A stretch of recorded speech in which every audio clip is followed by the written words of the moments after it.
Saya rekam ya. Ini review kuliah sebelumnya sambil nginget-ingat. Kita sekarang ini belajar tentang materi kimia koordinasi. Itu ya, bagian besar kemarin kimia koordinasi itu atau senyawa koordinasi itu senyawa memiliki atom pusat dan ligan. Gitu ya. Gimana atom pusatnya memang sebagian besar itu unsur transisi, tetapi tidak harus unsur transisi. Apa syaratnya atom pusat kemarin? Harus memiliki orbital kosong, Bu. Oke, pintar. Bagus. Sementara ada juga satunya pasangannya yaitu ligan ya. Apa yang dapat berperan sebagai ligan? Molekul apa yang dapat berperan sebagai ligan?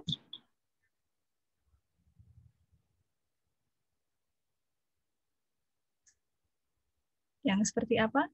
Tadi kalau atom pusat punya orbital kosong, dia kan akan diisi oleh pasangan elektron bebas. Dari mana pasangan elektron bebas itu? Dari ligan. Nanti di dalam ligan ada atom tertentu yang dia akan menyerahkan pasangan elektron valensi yang dimilikinya. Pasangan elektron itu atom yang memiliki pasangan elektron itu kita kenal dengan atom donor. Itu kan ya kemarin ya. Kemudian ini masuk karena sebagian besar unsur transisi ya, di awal ini bahas unsur transisi. Ya, kemudian ligan tadi ada yang monodentat, bidentat gitu ya. Kemarin kita juga sudah belajar tentang senyawa kompleks, ada berupa ion kompleks, ada juga senyawa kompleks. Kalau ion kompleks berarti ada muatannya ya, baik positif atau kation ataupun anion. Kemudian di muatan kompleks itu ini didapatkan dari sini. Jumlah ligannya ada muatannya enggak, kali koefisiennya, kemudian ditambah dengan biloxnya atom pusat. Gitu kan ya. Ya, kemudian komposisi minimal dari senyawa koordinasi itu atom pusat dan ligan. Tetapi ada juga komponen yang lainnya. Kadang ada, kadang tidak. Namanya ion penyeimbang, gitu ya, atau counterbalancing ion. Oke, ini ligan. Kalau atom donornya 1, monodentat, 2 bidentat, 4 tetradentat, 6 heksadentat, dan 2 sampai ini lebih dari 2 itu kita kenal dengan polidentat. Ini ada senyawa pencapitnya atau chelating agent. Ini contoh-contohnya. Kemarin ini sudah sampai sini ya. Seingat saya sudah sampai sini. Nah, kemudian senyawa kompleks itu juga punya geometri tertentu. Nah, geometrinya itu bisa ditentukan dari nilai bilangan koordinasi ini. Ini ya, misalkan ya. Ini nilai bilangan koordinasinya. NH3 2. 2 ini menyatakan bilangan koordinasinya ya, atau dan bilangan koordinasi itu menyatakan jumlah atom donor. Jumlah atom donor ini kan atom donornya N ya, N-nya ada 2 sehingga bilangan koordinasinya 2. Kalau 2 seperti ini, maka geometri molekulnya adalah linier. Kemudian ada lagi ini yang 4. Bilangan koordinasinya 4. Berarti ini ya, atom donornya dia ada 4. Cl juga punya atom donor sebanyak 4. Ini ya, ini Cn dari atom N-nya, ini atom donornya juga 4. Nah, kalau 4 ini ada 2 kemungkinan struktur, yaitu tetrahedral dan square planar. Tetrahedral ini paling umum dibandingkan square planar. Jadi sebagian besar kalau bilangan koordinasinya 4 atau atom donornya itu ada 4, maka geometrinya adalah tetrahedral. Ini tetrahedral ya. Apa bedanya square planar dan tetrahedral? Yang mudah dulu diingat, square planar itu misalkan saudara punya segi 4, kemudian kita lipat jadi 4, itu pas square planar. Jadi bidang segi 4. Bidang segi 4. Sudutnya ini masing-masing semua kan 360 ya, karena dibagi 4 berarti sudutnya ini masing-masing 90 derajat. Tetapi kalau tetrahedral tidak demikian. Ini ada 1 yang ke atas ini, kemudian ada 3 Tiga yang tiga ini sudutnya sama. Tapi kalau ini dibandingkan ini atau ini dibandingkan ini, nanti sudutnya berbeda. Ya, saudara kan sudah belajar tentang kimia organik ya, ya stereokimia. Di sana lebih banyak dibahas itu, gitu ya. Jadi tahu ya bedanya tetrahedral dan square planar. Di sini sudutnya berbeda, panjang ikatannya sepertinya juga berbeda, gitu ya. Itu yang square planar. Itu yang tetrahedral. Kalau square planar kapan? Untuk pengingatnya, coba lihat konfigurasi dari atom pusatnya. Nah, kalau konfigurasi dari atom pusatnya terisi 8 atau lebih, gitu maka 8 sepertinya ya, 8 elektron itu maka nanti konfigurasinya adalah square planar. Nah, kemudian ini ada oktahedral. Bu, ini tetrahedral berarti bilangan koordinasinya 6. Ini ya, bilangan koordinasi ini misalkan ini bola koordinasi dari atom pusatnya, tetangga yang tepat berikatan dengan dia itu ada 6. Itu ya, contohnya COCN 6. Kemudian FeEN 3. Nah, Bu, ini kok angkanya 3, Bu? Tapi bilangan koordinasinya 6, gitu ya. Nah, perhatikan dengan teliti jenis ligannya. Ini ligannya adalah etilen diamin, singkatannya EN. Nah, etilen diamin kita lihat kemarin dia termasuk ligan monodentat atau bidentat. Gitu ya. EN ternyata adalah termasuk logam bidentat, artinya dalam satu molekulnya ini ada 2 atom donor. Jadi tiap N, saya tunjukkan ya EN. EN ini ya, ini etilen diamin ini. Ini itu etilen diamin. Gitu ya. Oh, ini EDTA, maaf bukan. Bentar. Etilen diamin. Etilen diamin ada kok gambarnya. Bentar. Ini ya, EN ini ya. Nah, saya kebalik dengan ini. Ini ya, etilen diamin ada 2 atom N yang memberikan pasangan elektron bebasnya. Ya, meskipun di sini EN-nya ditulis 3, tapi 3 ini 3 kali 2 atom N. Jadi ada 6 yang tepat berikatan langsung. Dan dia membentuk kelat seperti ini ya. Ada jembatannya itu kan ya. Nah, itu chelating agent. Ini etilen diamin.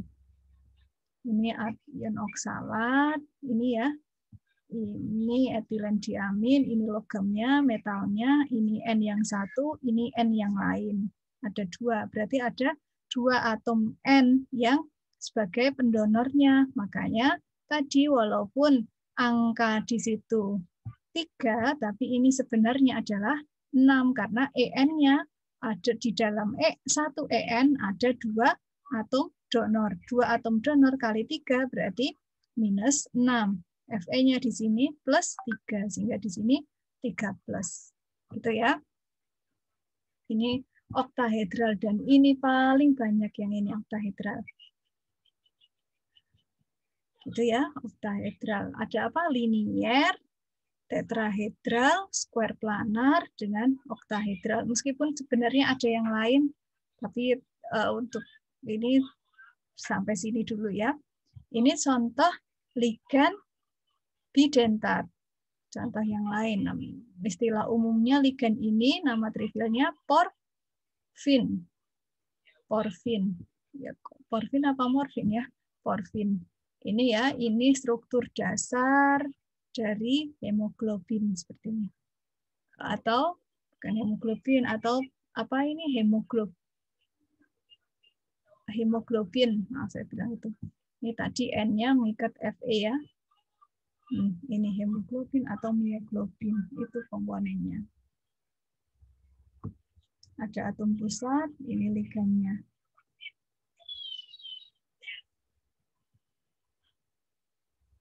Ini tadi hem ya. Ini N tadi sama seperti tadi. Ini proteinnya. Perikrom transport in bakteri. Oke, kali ini setelah geometri kita bahas tentang tata nama senyawa koordinasi. Ini secara lengkapnya sebenarnya sudah ada di buku Kimia Anorganik 2, gitu ya. Nah, ini yang di slide ini sangat umum sekali ya. Nanti spesifiknya saudara juga bandingkan dengan yang ada di buku referensi ya. Oke. Tadi senyawa koordinasi kan bisa berupa kation, bisa berupa anion, gitu ya. Atau pada senyawa koordinasi juga ada kation, juga ada anionnya.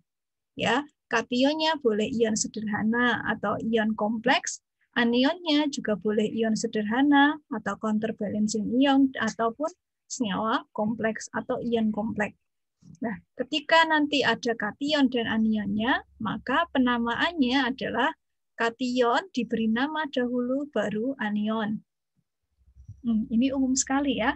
Contohnya yang bukan senyawa kompleks saja juga demikian ya. Contohnya NaCl, Na plus dan Cl minus, gitu kan ya. Kan selalu diberi nama natrium klorida, gitu kan ya.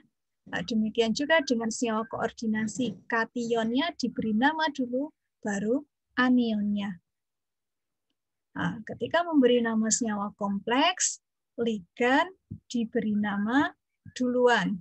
Nah, penamaan ligan ini sesuai aturan alfabetik. Misalkan tadi ada ligan NH3, ada ligan Cl, ya, ada ligan hidroksida, ya. NH3 itu amina, ya, hidroksida itu OH, klorida itu Cl. Ya, mana yang kalau ada 3 ligan itu dalam satu senyawa kompleks, mana yang diberi nama duluan? Amina, apa hidroksida, apa klorida?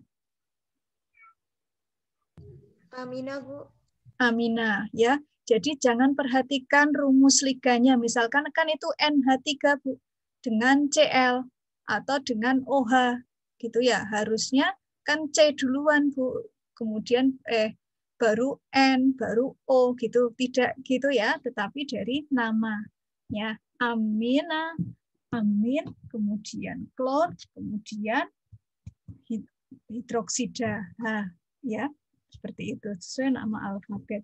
Kemudian kalau ada ligan dan atom pusat, maka ligan diberi nama dulu, baru kemudian atom pusatnya. Metal atom or ion is named last, ya diberi nama setelahnya. Kemudian tentang penulisan bilangan oksidasi pada logam itu ada 2 versi. Ya, ada 2 versi. Satu menggunakan huruf Romawi dan itu lazim kita kenal ya sejak dulu waktu sekolah sebelum kuliah ya. Itu misalkan tadi FeEN3. Berarti trietilendiamin, kemudian besi dalam kurung 3 Romawi, gitu kan ya? Nah, boleh juga diberi nama sesuai muatan ion kompleksnya. Ya, ini di buku ada, tetapi yang kedua itu tidak lazim, jarang sekali itu. Cuman ketika saudara melihat itu juga boleh digunakan dalam tata nama senyawa kompleks, gitu ya. Tapi sering lazimnya itu Romawi ini. Oxidation state of metal given in Roman numerals follows in parenthesis, diberi tanda kurung. Ya. Kemudian use no space in complex name. Jangan gunakan spasi. Tadi misalkan besi trietilendiamin besi dalam kurung 3. Trietilendiamin tanpa spasi langsung besi, gitu ya. Kecuali tadi kalau ada kation anion. Ya, nanti kita lihat beberapa contoh ya. Kemudian ini, kalau ligannya itu merupakan anion, in the names of anionic, ketika senyawa atau ion kompleksnya itu berupa anionik, maka akhir ligan selalu disebut dengan akhiran O. Misalkan hidroksida OH ya. Kalau dia sebagai sel kompleksnya sebagai anion, maka hidro gitu ya. Hidroksida, hidrokso gitu ya. Atau itu nitrit misalkan ya. Nitrit, ion ligannya nitrit, maka diganti dengan nitro. Apa ya yang oksalat. Nah, nanti diganti dengan oksalato. Gitu ya, selalu dengan akhiran O, sufiks O. Nih, bromo, kloro, siano, hidrokso, okso, fluoro. Karbonato, oksalato. Kita seringnya sebut oksalat. Oksalato, sulfato, tiosianato, tiosulfato, dan sulfito. Ini ligan yang netral are referred by usual names for the molecule. Ligan yang netral juga sering diberi nama dengan nama umum dari molekul tersebut. Misalkan air, bukan hidrokso tapi aqua atau aquo kalau ligan ya. Amonia disebut amin ya atau amino. Karbon monoksida ini disebut bukan ini tapi karbonil. Seperti itu. Itu ya, jadi nama umum atau nama biasa dari molekul tersebut. Nah, kalau itu dihafalkan ya. Kalau tadi kan OOO tadi bisa. Kemudian pada ligan ketika jumlahnya lebih dari 1, mono ada sih tapi jarang. Karbon monoksida gitu ya. Tadi disebut karbonil gitu kan ya. Kalau mono jarang disebutkan, tapi kalau di tri, tetra, penta, heksa itu disebutkan, okta gitu disebutkan, ya. Greek prefix are used to indicate number of its type of ligand when more than one is present in complex, gitu ya. Nah, kemudian penamaannya ini mempengaruhi tadi alfabetnya enggak Bu? Enggak. Nah, bukan berarti di duluan, diamin. Kemudian ada dikloro, yang disebut tetap diamin. Atau dikloro dan triamin misalkan, atau tetraamin. Dikloro dengan tetraamin. Kan depannya satunya D, satunya T, Bu. Bukan ini, tidak berpengaruh itu. Yang tetap yang dipertimbangkan adalah nama ligannya. Jadi tetraamin dulu, baru dikloro. Gitu ya. If ligand names already contain Greek prefix, use this alternative. Jika ada 2 ligand sekaligus, kemudian awalannya sama, ya maka diberi prefix. Misalkan ada 2 ligand sekaligus, misalkan ini EN, kemudian nanti ada EN lagi di senyawa kompleks yang lain, itu diberi nama bis kalau 2 ya, kemudian tris. Tetrakis gitu. The name of ligand is placed in parenthesis. Nama ligannya ditulis dalam tanda kurung. Nah, kalau senyawa koordinasi secara umum ion kompleksnya itu tadi berupa kurung kurawal. Tapi kalau ligannya tadi diberi nama di tanda ini ya. Ini contohnya. Ini ligannya diberi kurung biasa. Tapi kalau ion kompleks atau senyawa kompleks ini kurungnya kurung kurawal, ya beda jenis kurungannya. Itu tentang tata nama. Kalau tata nama ini paling efektif itu dengan banyak latihan soal. Kita jelaskan teorinya ya, latihan soalnya nanti ya waktu setelah diskusi ya. Kemudian ini tadi sudah. Jika kompleksnya itu berupa anion, maka namanya diberi akhiran at, logamnya diberi akhiran at. Misalkan tadi yang ligannya berperan sebagai anion apa ya? Ligannya berperan sebagai anion. Kita lihat contoh-contoh yang lain. Ini anion. Ini anion kan ya ligannya ya. Nanti mungkin di depannya ada K3 gitu, mungkin di depan supaya jadi garam kompleks. Ini COCN6, 3 minus. Berarti namanya tadi 6 apa? Okta apa heksa ya? Heksa ya. Heksasiano ya. Heksasiano kobaltat dalam kurung 3 gitu ya. Heksasiano kobaltat 3. Tetapi kalau ini Fe-nya tidak diberi ferat gitu. Trietilen diamin ferat 3 gitu enggak, karena ini kation ya. Kalau istilah asingnya ya trietilen diamin ferum dalam kurung 3 ya. Kalau kita Indonesia ya mudah ini besi 3 gitu saja ya, enggak ada at-at-atnya. Tapi juga enggak boleh at karena ini kation. Jadi tadi ferum. Kalau ini karena ini liganya berupa anion ini ya, maka ini kobaltat. Seperti itu. Itu ya, kalau liganya berupa anion, maka atom pusatnya juga diberi akhiran at. Ya, itu tentang tata nama. Diskusinya nanti ya, latihan soalnya ya. Kemudian pada senyawa koordinasi juga dikenal istilah isomer. Ya, apa itu si isomer? Ini ada pengertiannya. Senyawa yang memiliki komposisi atau rumus kimianya sama, tetapi berbeda di susunan atom. Ya, contohnya ini. Ya, nanti kita lihat contohnya. Ada 2 tipe utama isomer pada senyawa koordinasi, yaitu isomer struktur dan stereoisomer atau isomer ruang. Yang struktural isomer berarti isomer yang memiliki perbedaan ikatan. Apa contohnya?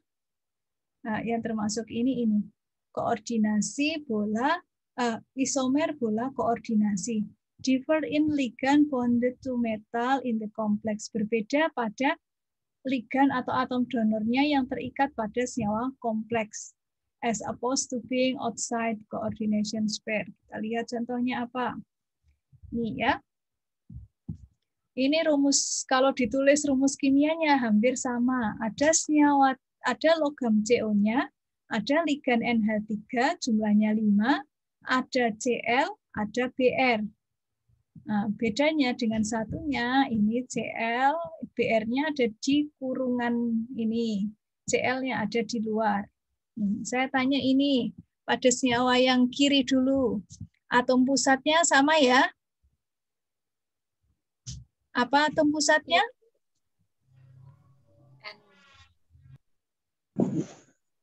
Yang kiri dulu, ini apa atom pusatnya?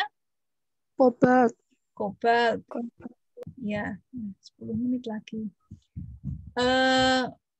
Nama ligannya? Amonium. Amonia. Ya, supaya lebih lazim, ini kita sebut karena dia ada 5, berarti pentaamin, gitu ya. Nggak ada ligan amonia itu, tapi amin. Ya. Kemudian ada apa lagi? Yang di kiri? Klorida. Klorida atau kloro ya. Nah, ini sebagai ion kompleksnya kan ya, yang dikurung kurawal itu loh ya. Nah, kalau Br ini bertindak sebagai apa? Apakah dia juga ligan? Bukan. Apa? Ion penyeimbang, Bu. Ion penyeimbang. Oke, dengan pemahaman yang sama, yang kanan juga kita bisa definisikan ya. Ini atom pusatnya CO, 3-nya amin, kemudian bedanya di sini. Br-nya dia sebagai ligan, yang tadi sebagai ion penyeimbang, yang ini sebagai ligan, gitu ya. Dan ini ion penyeimbangnya yang kiri adalah Cl, gitu ya. Nah, jadi kalau rumus kimianya sama ya, terlihat sama ya, tetapi berbeda pada atom yang berikatan dengan atom pusatnya. Ini yang berikatan berarti ada 5 atom N dan 1 atom Cl. Yang sebelah kanan ada 5 atom N yang berikatan dengan CO dan 1 atom Br. Gitu ya. Oke. Bagaimana cara membedakannya? Ya, cara membedakannya mudah sekali. Bersih, bersih. Ya, cara membedakannya mudah sekali. Kita larutkan dengan air, garam dari senyawa kompleks itu. Kalau dilarutkan dengan air akan terjadi ionisasi. Yang gambar kiri berarti ionisasinya dia akan membentuk ion kompleks CONH3 5 kali Cl. Muatan kompleksnya +1. Dan counter ionnya tadi Br minus. Gitu ya. Sementara yang ini kalau diionisasi jadi ion kompleksnya CONH3 5 kali Br, muatannya juga +1 dan ion counter ionnya itu Cl minus. Kemudian apalagi Bu? Itu saja sudah cukup. Lah bagaimana identifikasi Br dan Cl-nya? Setelah diionisasi kemudian dipresipitasi atau diendapkan. Gitu ya. Diendapkan dengan AgNO3. Kalau counter ionnya tadi berupa Br dengan AgNO3 dia akan membentuk garam atau padatan AgBr. Kalau nggak salah warnanya putih. Ya, padat. Sementara kalau AgNO3 bereaksi dengan Cl-, Ag-nya akan menjadi AgCl dan ini bentuknya aqueous. Jadi tetap ada Ag+ dan Cl-, tidak terbentuk endapan. Gitu. Itu untuk membedakan tadi isomer bola koordinasi, ya, isomer struktur. Gitu ya. Kemudian masih isomer struktur yang lain yaitu linkage isomer. Ini saudara lebih lengkap di buku jenis-jenis isomer strukturnya ya saudara ya. Kita lihat isomer yang jenis kedua yaitu linkage isomer. Apa ini yang berbeda? Berbeda pada atom dari ligan yang terikat pada logam di dalam kompleks. Ya, tahu bedanya yang tadi? Oke, kita lihat lagi isomer bola koordinasi pengertiannya. Different in ligand bonded to metal. Ya, different jenis ligannya yang terikat pada atom pusat itu yang berbeda. Kalau isomer linkage, ligannya sama rumusnya, tetapi atom dalam ligan yang berikatan dengan atom pusatnya yang berbeda. Misalkan, ini contohnya. Oke, ini ya contohnya. Ini kan NO2 ya, sama rumusnya. CONH3 5 kali NO2, 2+. Ini juga sama. CONH3 5 kali NO2, 2+ sama. Terus apa bedanya, Bu? Sama ini, Bu. Gitu, ya. Nah, kita lihat ini lebih jelas tentang isomer linkage. Ya, tadi NO2. Kemarin sudah kita bahas nitrit, nitro, nitrito itu adalah ligan monodentat meskipun dia punya dua jenis atom yang bisa mendonorkan pasangan elektron bebasnya. Mana atom itu, N yang di sini atau O yang di sini. Ingat ya, yang ikatannya tunggal ya, bukan yang rapat. Jadi yang diberikan yang sebagai atom donor adalah meskipun punya dua, yang diberikan donor hanya salah satu dari atom N atau atom O. Ya, dulu waktu klasifikasi ligan ini termasuk monodentat ya.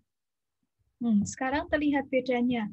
Yang ini atom dari ligannya yang berikatan dengan atom pusat adalah N. Jadi ini N, ini kobalt. Ya, yang bawah yang berikatan dengan kobalt adalah atom O dari ligan nitrito. Gitu ya. Itulah isomer linkage. Nah, bagaimana membedakannya, Bu? Kalau tadi tahu cara membedakannya, ini membedakannya dari warna senyawa kompleks yang terbentuk. Kalau mengikat CO-nya mengikat N, nanti garamnya itu warnanya kuning kunyit, maaf, kuning terang, orange gitu ya. Maaf, kuning. Di buku ini ada lebih jelas. Tapi kalau mengikat O, warnanya ini kuning tapi cenderung merah, jadi orange. Ini kuning kunyit, yang ini orange bentuknya. Yang kalau CO-nya mengikat O. Itu ya dari warnanya. Ada gambarnya di buku, saudara. Contoh yang lainnya, sama kan ya rumusnya ya? CONH3 5 kali SCN. Ini juga SCN, tapi ditulisnya NCS. Menandakan atom N ini yang terikat pada atom CO, dan yang ini S yang terikat pada atom CO. Gitu ya. Ini warnanya nanti juga berbeda. Itu untuk membedakannya. Ya. Nah, kemudian itu beberapa contoh atau jenis isomer struktur, ya. Ada isomer bola koordinasi, isomer linkage, ya. Ada isomer hidrasi, kalau nggak salah di buku itu lebih lengkap. Berikutnya ada stereoisomer atau isomer geometri. Ini berbeda pada susunan ruang dari ligannya. Oke. Yang termasuk isomer geometri ya ini cis dengan trans. Ini cis platin itu rumusnya ini. PT NH3 2 kali Cl2. Yang ini trans. Nah, sifatnya jauh berbeda ya. Dulu sudah saya ceritakan. Cis platin ini sebagai zat anti kanker. Kalau trans platin merupakan pemicu kanker. Nih, COH2O 4 kali Cl2 ini juga cis dan trans. Ada lagi sebenarnya fasial sama meridian. Gitu ya. Kemudian ada isomer geometri.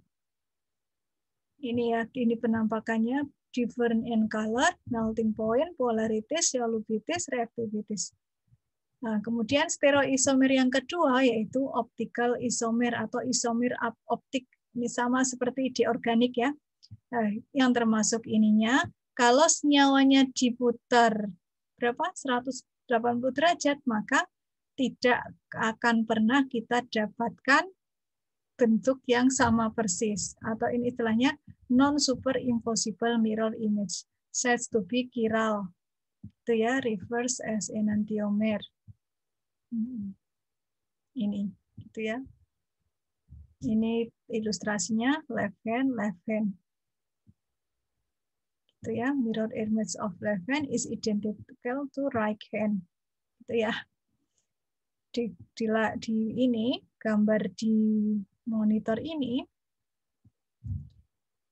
yang ada di kanan, di situ malah kelihatannya di kiri gitu ya.